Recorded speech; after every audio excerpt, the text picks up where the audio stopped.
160 रुपए का, आज है तकरीबन 130 रुपए का ओपन मार्केट में। क्या हुआ? जब वजीर खजाना और प्राइम मिनिस्टर चोरी करते हैं तो वो वैसे ही है कि बिल्ली को दूध की हिफाजत करने के लिए बिठा दो।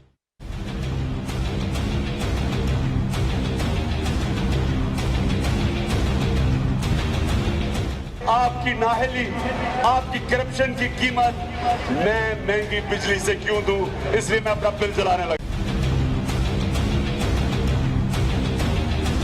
जब आप आवाम पे टैक्स लगाते हैं गुर्बत बढ़ जाती है। 1 लीटर डीजल पे 50% टैक्स, पेट्रोल पे कितना टैक्स लगता है 1 लीटर पे? 35 रुपया। ये इनको फिक्र नहीं कि गरीब को कुचलते हैं। हम ये बिजली और गैस और डीजल ये महंगे नहीं करेंगे। अस्सलाम वालेकुम, आप देख रहे हैं program news night with Anika Nisar. नाजरीन, रांझा रांझा कर दी नहीं, मैं आप पे रांझा होई वाला हिसाब हुआ। वो वजीर आजम जो जिस जमाने में ऑपोजिशन में हुआ करते थे, इमरान खान साहब, वो कहते थे कि आपकी नाअहली से बिल बढ़ने, चाहे वो बिजली के हों या पेट्रोल की कीमतें हों, मैं क्यों भरूं, मैं अपना बिल जलाने जा रहा हूं। आज वो अवाम के दिल जला रहे हैं। ऐसा मालूम होता है कि प्राइम मिनिस्टर इमरान खान को मालूम ही नहीं हुआ कि उनकी टीम की कितनी नाअहलियां या नाकिस पॉलिसीज की वजह से अवाम इस वक्त इस कदर महंगाई का शिकार है कि कोरोना से ज्यादा महंगाई के और 2 वक्त की रोटी के लाले पड़ गए हैं। पाकिस्तान में इस वक्त बिजली की कीमतें, पेट्रोलियम की कीमतों के अंदर इजाफा आ गया है। आने वाले 2-3 महीनों के अंदर एलएनजी की शॉर्टेज की वजह से गैस शॉर्टेज इंतहाई शदीद होती हुई नजर आ रही है। पाकिस्तान तहरीके इंसाफ की हुकूमत हमेशा पाकिस्तान मुस्लिम लीग नून और पाकिस्तान पीपल्स पार्टी की हुकूमत की बात करती रही। तो जरा हम थोड़ा सा तकाबुली जायजा करते हैं। पेट्रोल की कीमतें पाकिस्तान पीपल्स पार्टी के दौर में 101.80 तक पहुंची। मुस्लिम लीग नून के जमाने में 95.24 रुपए तक पहुंची। पाकिस्तान तहरीके इंसाफ का तीसरा साल है और तीसरा साल के बाद जो अब मामलात चौथे साल के अंदर गए हैं, उसी के अंदर 137.79 के ऊपर ये पेट्रोल की प्राइस पहुंच चुकी है। और मामला अभी यहाँ रुका नहीं है। हमें नहीं पता कि ये कीमत अगर थमेगी या इससे आगे जाएगी। इसके साथ साथ डॉलर की जो कदर है उसको भी उड़ान भरते हुए देख रहे हैं, और वो उड़ान ऐसी है कि शायद आसमान को भी चीरती हुई बाहर चली जाए। पाकिस्तान पीपल्स पार्टी के जमाने में यह डॉलर 95.82 तक गया। पाकिस्तान मुस्लिम लीग नून के जमाने में यह 123.5 तक गया। उसके बाद पाकिस्तान तहरीके इंसाफ का जमाना आता है। 3 साल मुकम्मल होते हैं और 172.46 के ऊपर मामला पहुंच जाता है। ये याद रहे कि आज 173.44 तक भी ट्रेडिंग हुई है आज के रोज ही। इसके अलावा आलमी मार्केट के अंदर तमाम हुकूमतों के टाइम पर खाम तेल की कीमत क्या रही फी बैरल डॉलर के हिसाब से, पीपल्स पार्टी ने 91.83 डॉलर फी बैरल तक भी देखा। यह मामला 100 से ऊपर तक भी गया। 110, 120 तक भी कीमतें पहुंची कुछ देर के लिए और उसके बाद नीचे आई। मुस्लिम लीग नून के जमाने में 72.53 डॉलर तक पहुंचा फी बैरल, और पाकिस्तान तहरीके इंसाफ के जमाने में 83.25 यानी तकरीबन 85 डॉलर फी बैरल को ये कीमतें टच करती हुई नजर आ रही है। ये याद रहे कि आज जो महंगाई है वो सिर्फ आलमी मार्केट से नहीं बल्कि अंदरूनी पॉलिसीज के ऊपर भी मुनहसर है। आज जो असद उमर साहब हैं, जो पाकिस्तान तहरीके इंसाफ के पहले फाइनेंस मिनिस्टर थे, उन्होंने भी कुछ बातें कही हैं, वो सुन लीजिए, उसके बाद फिर गुफ्तगू को आगे बढ़ाएंगे। आलमी मंडी में जो इजाफा हुआ इन कीमतों का, चाहे वो चीनी हो, गंदम हो, खुर्दनी तेल हो, पेट्रोल हो, डीजल हो, एक तो बराह रास्त उसने असरअंदाज किया क्योंकि हम वहां से इंपोर्ट कर रहे हैं। ये जो है, ये कीमत जो है, मुझे पता है कि सुनना नहीं चाहते लोग, ये जो 5 साल की तबाही करके गए हैं, जो 8 से 10 अरब डॉलर फेंक दिया आपने रुपए को सपोर्ट करने के लिए और रिजर्व्स का बेड़ा गर्क करके चले गए, 20 अरब डॉलर का करंट अकाउंट डेफिसिट करके, उसकी आपको कीमत अदा करनी पड़ रही है। अब हर बार पिछली हुकूमतों के ऊपर बात करना ठीक है, आपका सियासी हक है, उसमें कोई मसला नहीं, लेकिन fact of the matter is कि पाकिस्तान के अगर डॉलर की कीमत इतनी, उसकी कदर इतनी बढ़ ना गई होती तो पाकिस्तान के अंदर आज पेट्रोलियम मसनूआत, अशिया खुरोनोश और जो बाकी अजनास हैं उनकी कीमतें भी इतनी ज़्यादा हाई ना गई होती। अब हुकूमत के अंदर भी इस बात का इदराक है कि महंगाई इस कदर हो गई है कि पाकिस्तान तहरीक इंसाफ के लिए अगले इंतखाबात लड़ना महाल हो जाएगा। शेख रशीद साहब, इंटीरियर मिनिस्टर, क्या फरमाते हैं, सुनिएगा। महंगाई है, ऑफ कोर्स है। मैं वो वजीर नहीं हूं जो आपके सामने कहूं। ये सारे लोग आज अपने आप को महंगाई के खिलाफ चैंपियन पेश कर रहे हैं। कोई हुकूमत नहीं चाहती कि उसके दौर में महंगाई हो। इमरान खान अपनी पूरी काविश और कोशिश कर रहा है और हमें इस साल के अंदर अंदर इस चीज़ को ख़त्म कर, इस साल के अंदर अंदर हमने महंगाई को खत्म करना है। अब इस चीज को खत्म करने से क्या मुराद है मुझे समझ नहीं है। अवाम की डिमांड्स को खत्म करना है या महंगाई को खत्म करना है, आप जिस भी तरीके से इसको ट्रांसलेट करना चाहे ये नाजरीन पर मुनहसर है। एनी हाउ, मैं अपने मेहमानों का तारुफ करवाऊंगी। मेरे साथ जो मेहमान मौजूद हैं, हमारे साथ सबसे पहले माहिर मुआशियात नईम सिद्दीकी साहब, किसी तारुफ के मोहताज नहीं, बहुत शुक्रिया नईम सिद्दीकी साहब, आपने हमें ज्वाइन किया। जाने माने इकोनॉमिस्ट अली गौहर साहब मौजूद हैं, पाकिस्तान मुस्लिम लीग नून के रहनुमा है, बहुत शुक्रिया अली साहब, आपने भी हमें ज्वाइन किया।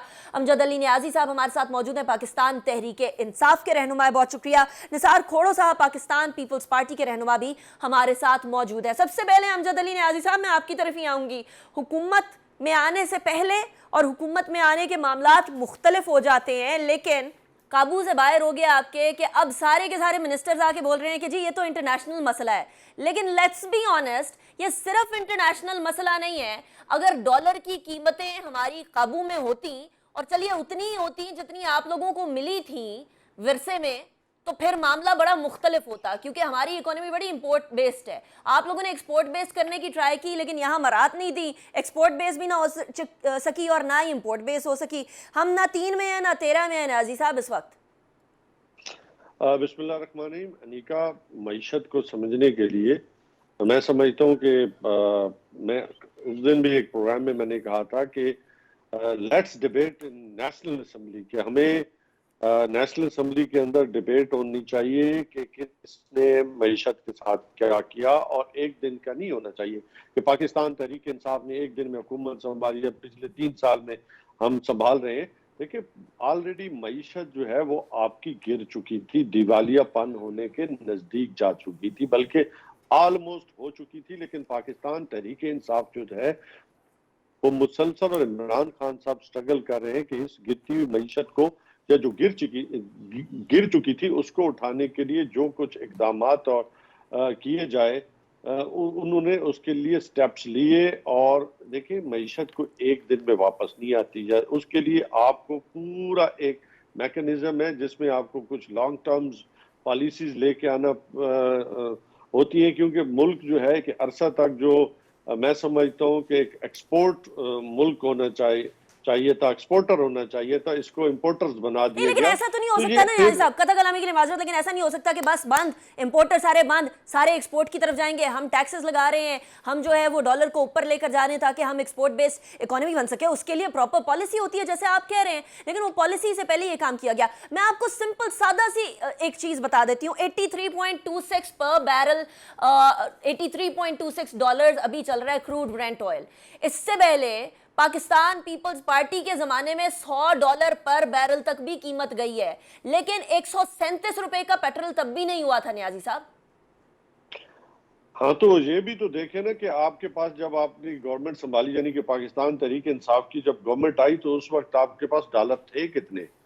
आपके डॉलर जो था ऑलरेडी अंडर प्रेशर था, और सागदार साहब जो इस मुल्क से जो वजीर खजाना होते हुए भाग गए, तो इसके नीचे जो उसने जो बम्स लगा रखे थे, जो माइंस लगा रखी थी, वो आहिस्ता आहिस्ता उसको पता था कि मैं क्या करके गया हूँ इकोनॉमी के साथ, और ये किस वक्त क्या होना है, ये इनको अच्छे से मालूम था। ये बात नहीं, आपका जो करंट खसारा था वो आपका $20 अरब जा चुका था।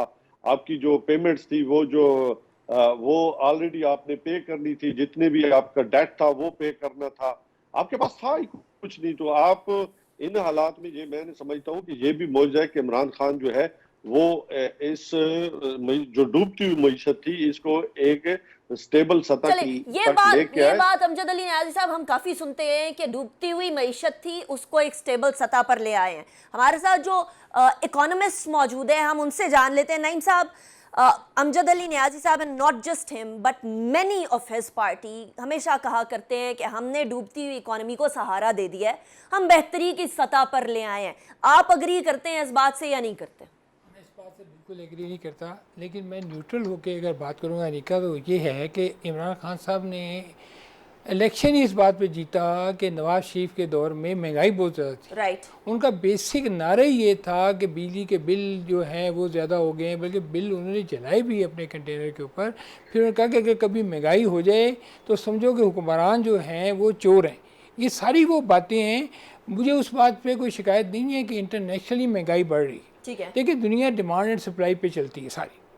हमारा कंट्री बेसिकली एग्रीकल्चर कंट्री था। मैं अब उसको एग्रीकल्चर कंट्री इसलिए नहीं कहता कि आपने उसकी एग्रीकल्चर को तबाह कर दिया, क्योंकि आज आप वो तमाम चीज़ें इंपोर्ट कर रहे हैं जो हमारे मुल्क में पैदा होती थी। गंदम हो गया, आपने कॉटन हो गई, आप दालें हो गई, आप सब चीज़ें इंपोर्ट कर रहे हैं। और जब आप इंपोर्ट कर रहे हैं तो आपका इंपोर्ट बिल बढ़ रहा है। इंपोर्ट बिल बढ़ा तो ट्रेड डेफिसिट बढ़ रहा है। ट्रेड डेफिसिट बढ़ेगा तो डॉलर को इम्पैक्ट होगा, डॉलर को इम्पैक्ट होगा तो रुपये नीचे जाएगा, रुपये नीचे जाएगा तो अल्टीमेटली हर चीज़ महंगी होगी। अब ये जो और इस विशियस सर्कल को नहीं था, अच्छा, कैसे? अब देखिए इसको कैसे तोड़ें। अब ये बात कहना कि पिछली हुकूमतों में अयूब खान की हुकूमत दो ने चीनी महंगी हुई थी तो चली गई थी। अब हम 50 साल पीछे यही रोते रहे। आप आज कहते हैं कि महंगाई, आप माने इस बात को कि महंगाई हुई है? नहीं माना ना, वजीर आजम साहब ने आज एक वो प्रॉपर रखा, इजलास रखा। अच्छा, अब उसमें देखें कि जब आपके मुल्क में जो महंगाई हुई है, और आप इसको आज कुछ वज़रा के मैं बयान सुन रहा था, वो कहते हैं कि पूरी दुनिया में महंगाई हुई है। दूसरे मुल्कों, भाई दूसरे मुल्कों में पर कैपिटा इनकम क्या है, दूसरे मुल्कों में डेली वेजेस क्या है। अगर अमेरिका में पेट्रोल महंगा है तो वो 35 रुपये रोज़ की वेजेस है, अगर अमेरिका में महंगा है वो 10,000 रोज़ की वेजेस है। आप यहाँ पे इकोनॉमिक डिसिप्लिन आपका कहा है। इस हुकूमत से जो तवक्को थी वो ये थी कि कोई इकोनॉमिक डिसिप्लिन लेके आएंगे। I'll cut you short over here, मुझे ब्रेक की तरफ जाना है। ब्रेक के बाद मैं आपसे ही सवाल का आगाज करूंगी। हुकूमत का मौकफ हम सुनना चाह रहे हैं कि महंगाई को किस तरह से कंट्रोल करेगी। शेख साहब तो कह रहे हैं इसी साल के अंदर महंगाई को खत्म करना है। ब्रेक के बाद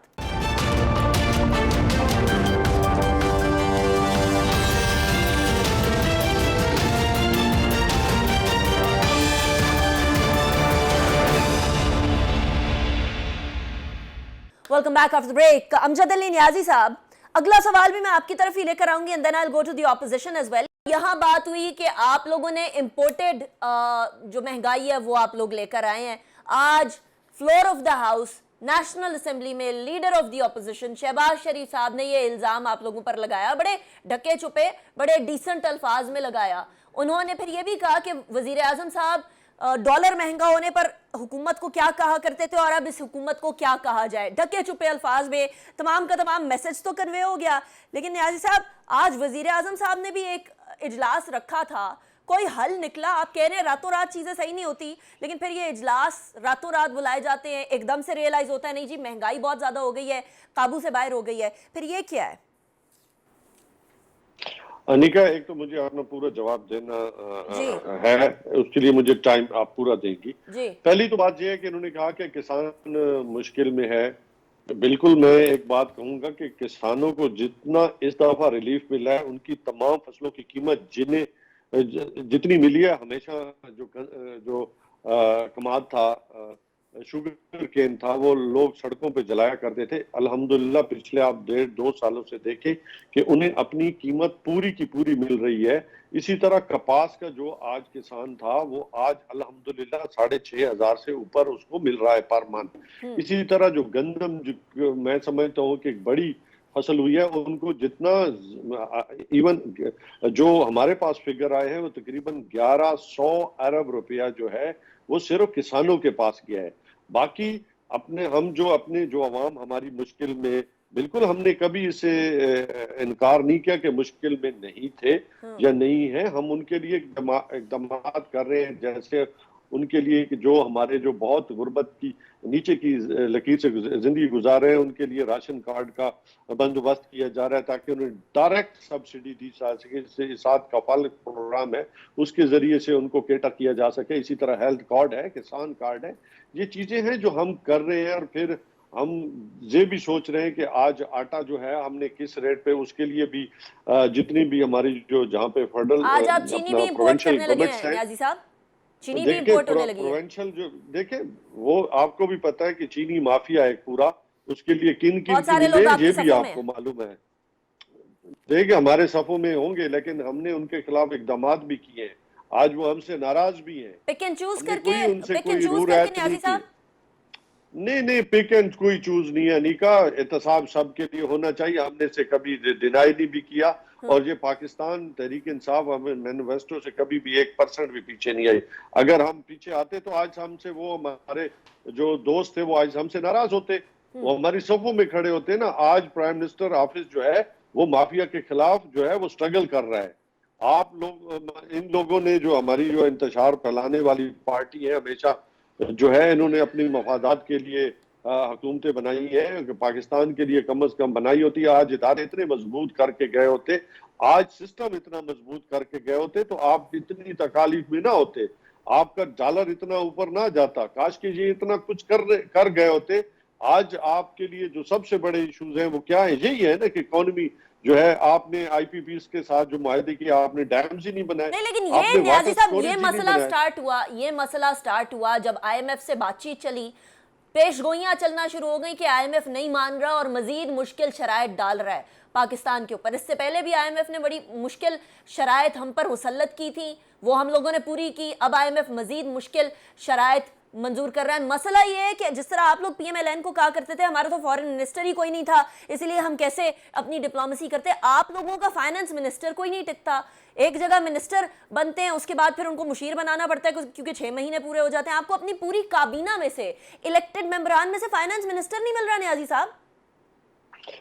पहली तो बात यह है कि शौकत तरीन साहब जो है वो एडवाइजर हैं, और प्राइम मिनिस्टर जो है खुद जो है वो आपके इल्म में होता है, जब मिनिस्टर नहीं होता तो प्राइम मिनिस्टर उसके इंचार्ज उस मिनिस्ट्री के, उस डिवीजन के जो है वो होते हैं मिनिस्टर।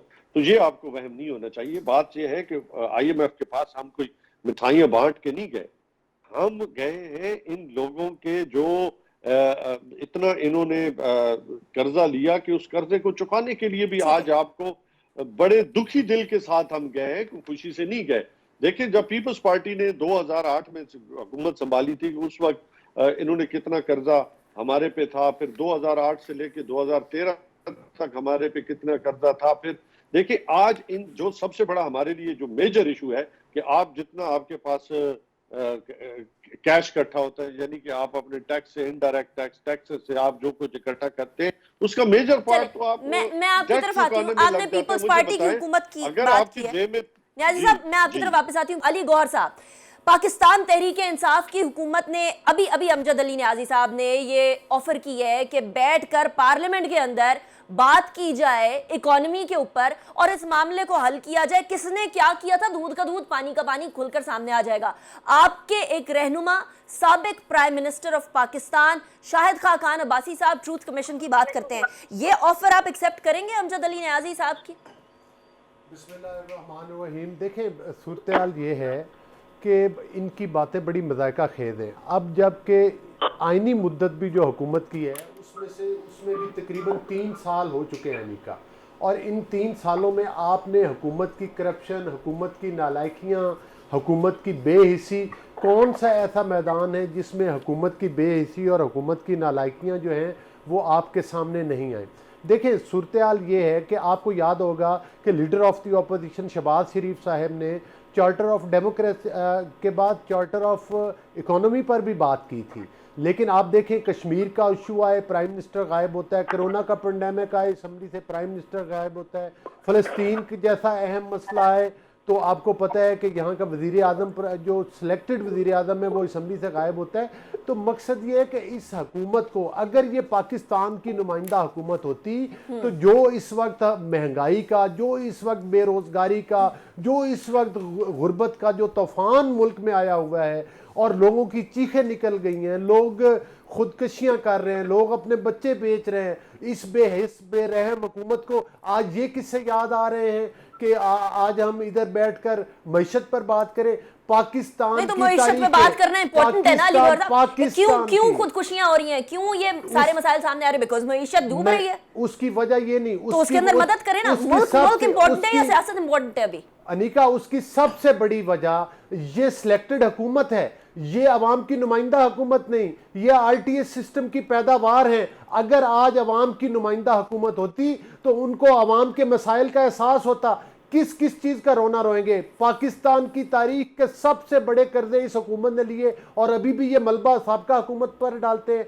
आज बताएं कि उस वक्त जिम्मेदार को, अभी जिम्मेदार पर ये बात कर रहे थे कि एग्रीकल्चर सेक्टर पर उस वक्त 5 रुपए का यूनिट मिलता था बिजली का, जो आज 12 और 13 रुपए का मिलता है।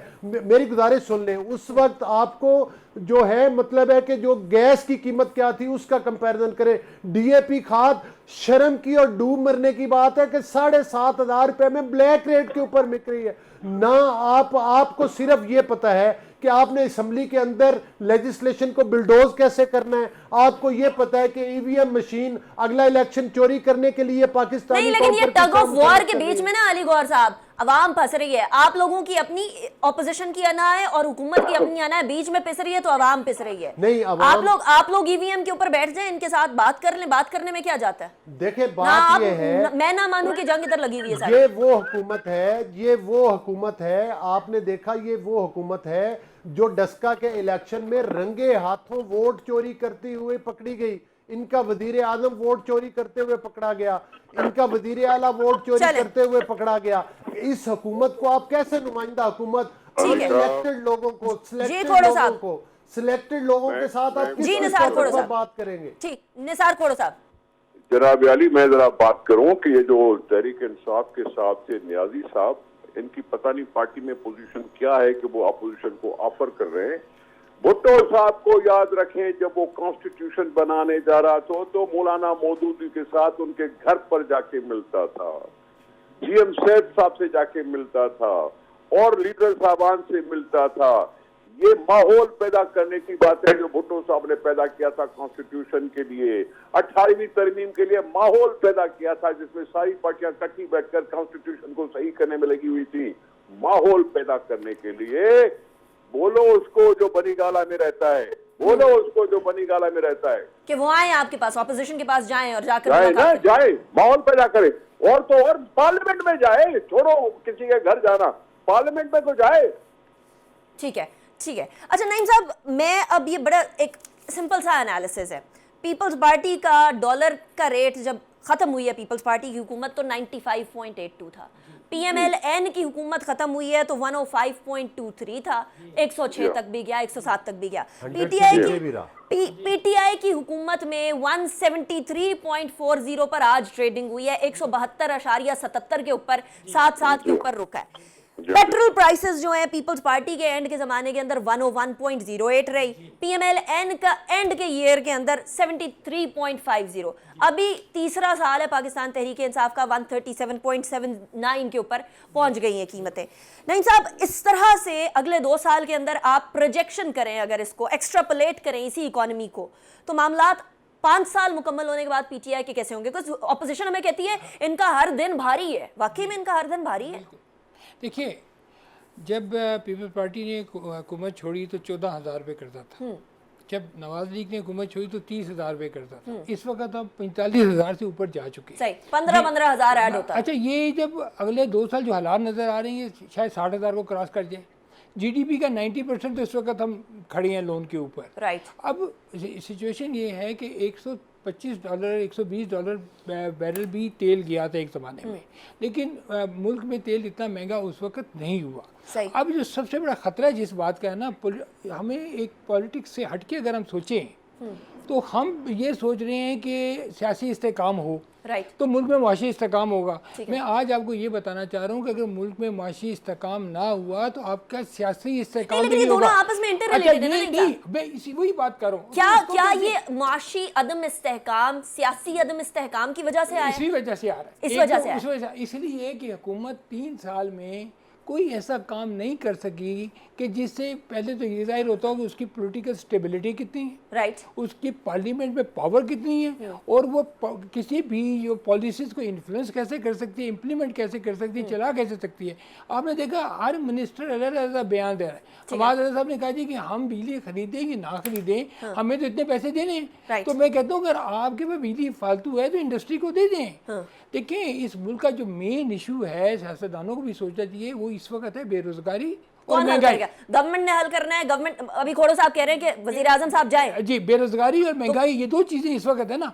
अच्छा, आप अगर किसी को भी बाइज्जत रोज़गार दे दें, देखिए दुनिया में जहाँ भी स्टेबल इकोनॉमी है ना, वहाँ बुनियादी रीज़न ये है कि वहाँ पे रोज़गार मौजूद है, चाहे कम पैसे का है चाहे ज़्यादा पैसे का है। यहाँ इशू ये है कि हम सियासत पे सियासत किए जा रहे हैं और इकोनॉमिक को हमने पैसे पर्दा डाल दिया है। ना इकोनॉमिक डिप्लोमेसी हो रही है, ना कोई इकोनॉमिक चार्टर्ड हो रहे हैं, ना आपका कोई इकोनॉमिक ऐसी सिचुएशन आप पॉलिसी लेके आ रहे हैं कि जिससे आने वाले वक्तों में आप बता सकें कि देखिए हमने ये प्रोजेक्ट लॉन्च किए हैं, हमने इतने हजार प्रोजेक्ट्स। तो पीटीआई, अभी नियाजी साहब भी हैं, पीटीआई कहती है कि हम लोगों ने 10 साल 10 डैम्स का प्रोजेक्ट बनाया, हम लोगों ने ट्रांसमिशन लाइन बिछाना शुरू की। पिछली हुकूमतों की कंटिन्यूटीज होती हैं जो हुकूमत को लेके चलनी होती है। ये दुनिया में दस्तूर है, इंग्लैंड में ये दस्तूर है, बांग्लादेश भी ऐसा। हमारा ये कि पिछली हुकूमत का जो किया जा रहा होता है ना, आने वाली हुकूमत उसका बेड़ा गर्क कर देती है। उससे नुकसान किसको होता है? उसको इंडस्ट्री को नुकसान होता है, उससे बिजनेसमैन को नुकसान होता है। कंटिन्यूटी ऑफ पॉलिसी भी नहीं होती। तो जब तक कंटिन्यू नहीं करेंगे, देखिए जो पॉलिसी जो भी है ना, आप उसको अमेंड करें। हमारा तो मसला ये है कि 12 तो आपके मुशीर रिजाइन करके, मिनिस्टर रिजाइन करके, हमें तो समझ नहीं आ रही हमारा फाइनेंस मिनिस्टर कौन है। मैंने अभी ब्रेक की तरफ जाना है, ब्रेक के बाद वापस आते हैं। निसार खोड़ साहब, मैं आपकी तरफ आती हूँ, ब्रेक की तरफ चली जाऊँ, ब्रेक के बाद वापस आते हैं, उसके बाद फिर इस डिस्कशन को कंटिन्यू करते हैं। पाकिस्तान की मईशत इस दहाने पर है कि वहाँ IMF से गुफ्तगू चल रही है। शौकत तरीन साहब कह रहे हैं कामयाब रहेगी इंशाल्लाह। ये वही हुकूमत है जो कहा करती थी IMF की तरफ नहीं जाएंगे, बट सूरत हाल ये है कि एक दूसरे के ऊपर मलबा तो डाला जा रहा है। हमें हल कोई बता दे कि अवामी मसाइल का हल क्या है। ब्रेक के बाद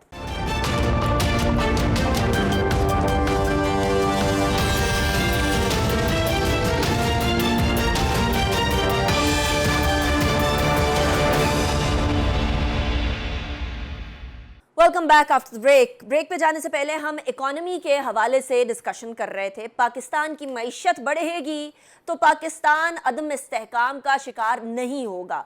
पाकिस्तान दिफाई तौर पर, सियासी तौर पर, सोशल फैब्रिक के तौर पर बड़ा मुस्तहकम रहेगा, लेकिन अभी ऐसा हो नहीं पा रहा। निसार खोड़ो साहब, हुकूमत ने मुलाकात की, आज पूरी काबीना की मीटिंग हुई, वजीर आजम साहब ने मुलाकात की। 2 साल के अंदर आप एक्सपेक्ट करते हैं कि पाकिस्तान तहरीक इंसाफ, जो अभी पिछले अरसे के अंदर जो भी चीज़ें गड़बड़ हुई, कंसिडरिंग इंटरनेशनल मार्केट, उनकी बात भी मान लेते हैं, कुछ ऑपोजिशन की बात भी मान लेते हैं, बीच का कोई रास्ता, क्या आप समझते हैं कि 2 साल में ये सारा मामला रिवर्स हो सकता है या फिर हम मजीद पसपाई की तरफ गामजन है? मैं समझता हूँ पीटीआई ने अपना मुकद्दर खुद लिख दिया है, वो रोजाना डाउन ही डाउन जाएगी। पीटीआई ने अपना काम खुद किया। वजीर आजम कहते हैं कि मैं अभी सीख रहा हूँ, 3 साल हो गए मैं सीख रहा हूँ, पहले कभी इतना नहीं सीखा जो अब आके सीखा है। फिर वजीर आजम कहते हैं मुझे समझ में नहीं आता कि मैं लोगों को कैसे समझाऊं कि महंगाई क्यों हो रही है। अब उनको समझ में नहीं आ रहा तो फिर मैं क्या उनसे एक्सपेक्ट करूं? मैं उनसे एक्सपेक्ट क्या करे कौम उनसे, तो उनको समझ में नहीं आ रहा कि किस तरह समझाएं लोगों को।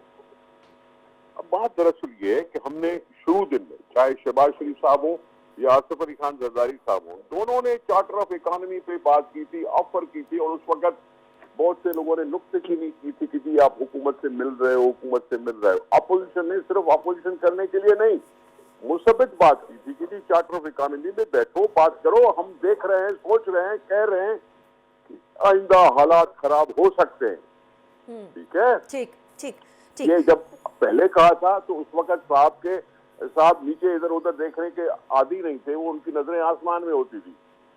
अब ये आसमान में रह कर उन्होंने अपनी ये हालत बना ली कि अब कोई उनसे बात करना नहीं चाहता। ठीक है, इंटरनेशनली कोई बात करना नहीं चाहता, इंटरनेशनली कोई बात करना नहीं चाहता, और लोकली भी कोई बात करना नहीं चाहता। This is a very important point Khoso sahab. Ali गौर साहब, रांझा कर दी नहीं, मैं आप पे रांझा हुई, IMF की तरफ नहीं जाएंगे, कर्जा नहीं लेंगे, इकोनॉमी को बेहतर करेंगे, पेट्रोलियम मसनूआत के कीमतों के अंदर इजाफा हो, जो इजाफा करता है वो चोर होता है, कर्जा ज़्यादा हो जाए तो वजीर आजम साहब, ये सारी बातें आज पार्लियामेंट में भी हुई हैं। आपकी नज़र में पाकिस्तान तहरीक इंसाफ की नाअहली है या बदनीयती है? What does Pakistan people, PMLN thinks about it? Pakistan Muslim Union thinks about it? देखिए, 2 चीज़ें हैं अनिका। डे 1 से, बल्कि मतलब पाकिस्तान की 70 साल तारीख में, जब तक हम अपना बुनियादी मसला हल नहीं करेंगे तब तक हमें पता नहीं, अल्लाह ना करे कि पाकिस्तान को इस किस्म के हालात आइंदा कितने अरसे तक फेस करने पड़े। और बुनियादी चीज़ ये है कि पाकिस्तान में जो है जमहूरी हुकूमतों का क़याम और आइन और कानून की बालादस्ती। आज आप देख लें कि आज भी हम 72 साल के बाद भी इस जगह पे फंसे हुए हैं ठीक। कि चौथा वजीर खजाना किराए पर आया है। ठीक। ऊपर से वो जो आप लोगों के फॉरेन मिनिस्टर आते थे, इनके फाइनेंस मिनिस्टर आ रहे हैं, दोनों के एफएम। फॉरेन मिनिस्टर हमारे जो थे ख्वाजा आसिफ साहब भी रहे, तो बाद इससे में पहले प्राइम मिनिस्टर के पास भी वो राज होगा, तो वो इस भी तरह से न्याजी साहब भी नहीं। यही कह लेकिन रहे हैं, प्राइम मिनिस्टर के पास कलम डालें। हमारे टाइम की आप खारजा पॉलिसी देख लें, हमने इस तरह से कश्मीर पे सौदा नहीं किया था। हमें ये नहीं होता था कि वो एक फोन सुनता नहीं और दूसरा फोन उठाता नहीं, मतलब इस किस्म के इशू नहीं थे। आज हमने अमेरिका को अलग नाराज किया, चाइना को अलग नाराज किया, और सी पैक जैसा जो अहम हमारा प्रोजेक्ट था वो देख लें, वो बिल्कुल रुक चुका है। पाकिस्तान मुआशी बदहाली का शिकार है, पाकिस्तान सियासी इंतशार का शिकार है। लोग खुदकुशियों पर मजबूर हो गए, लोग अपने बच्चे बेचने पर मजबूर हो गए। नईम साहब भी कुछ कहना चाह रहे हैं, क्लोजिंग रिमार्क्स। नईम साहब देखिए, बड़ी खुशकिस्मती थी इमरान खान साहब की कि इनके दौर में डॉलर जो ऑयल है वो $30 का पर बैरल हो गया, और 2.7 बिलियन मंथली रिमिटेंस बाई से आना शुरू हो गई। हमने पिछले जून जुलाई के अंदर खरीदारी कोई नहीं की, और दूसरा कोविड में हमने खरीदारी नहीं की, और कोविड में we were the least affected nation in the world. Right. अब ये सारे फैक्टर इनके लिए बहुत बेहतरीन है, इस हुकूमत के लिए, लेकिन पता नहीं कुछ इस हुकूमत से ये चीज़ें क्यों नहीं कंट्रोल हो सकी, क्यों नहीं पॉलिसी ला सके, क्यों नहीं ऐसा निज़ाम ला सके कि अब पिछले 3 साल जो थे ना वो प्लानिंग ईयर्स थे। अब ये जो 2 साल है ना, ये तो फैसिलिटेशन ईयर है। आपने हर किसी को फैसिलिटेट करना है वोट देने के लिए, तो वहाँ जाके आप अपने रेवेन्यूज को कैसे बढ़ाएंगे? आज IMF कहता है कि 6,300 अरब रुपया आप इकट्ठा करें और हर चीज़ की कीमत महंगी करें, और आप देखें कि इनडायरेक्ट टैक्सेशन पे जोर है